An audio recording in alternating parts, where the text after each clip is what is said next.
Un événement historique. Dans son discours de Nouvel An, la reine Marguerite II annonçait à ses sujets avoir fait le choix d'abdiquer pour laisser la place à la nouvelle génération. Après 52 ans de règne, la souveraine de 83 ans verra ce 14 janvier 2024 son fils Frédéric X monter sur le trône, aux côtés de son épouse Marie. Un changement qui implique de nouveaux privilèges pour la jeune reine, et notamment l'accès à la cassette royale.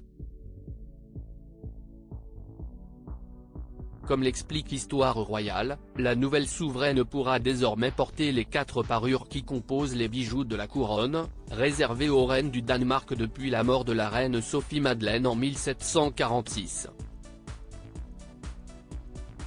Inscrite au testament de l'épouse de Christian V, ces parures doivent toujours être à la disposition de la reine.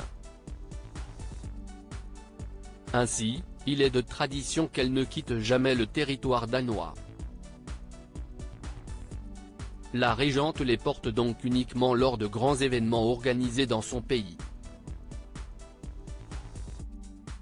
La parure d'émeraude, la parure de perles et rubis, la parure brillante et la parure en pierre de rose composent les bijoux de la couronne, et seule la parure d'émeraude comprend un diadème.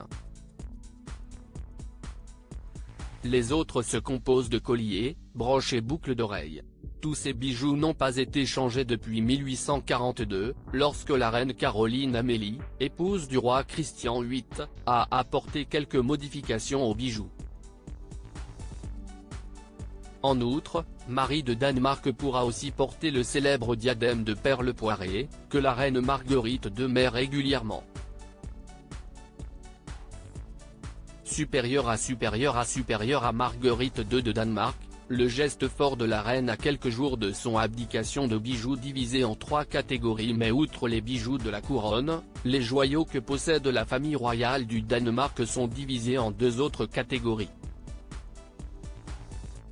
Certains peuvent appartenir personnellement aux membres de la famille royale, et correspondre à des achats individuels ou à des transmissions sous forme d'héritage. D'autres sont inscrits au sein du fidéicommis de la Maison royale, un trust créé par le roi Frédéric VIII et la reine Louise en 1910, afin de sécuriser les biens familiaux de valeur.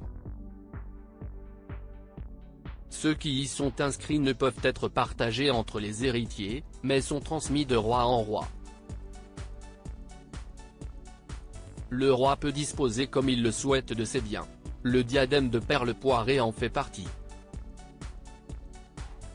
Article écrit en collaboration avec 6 médias.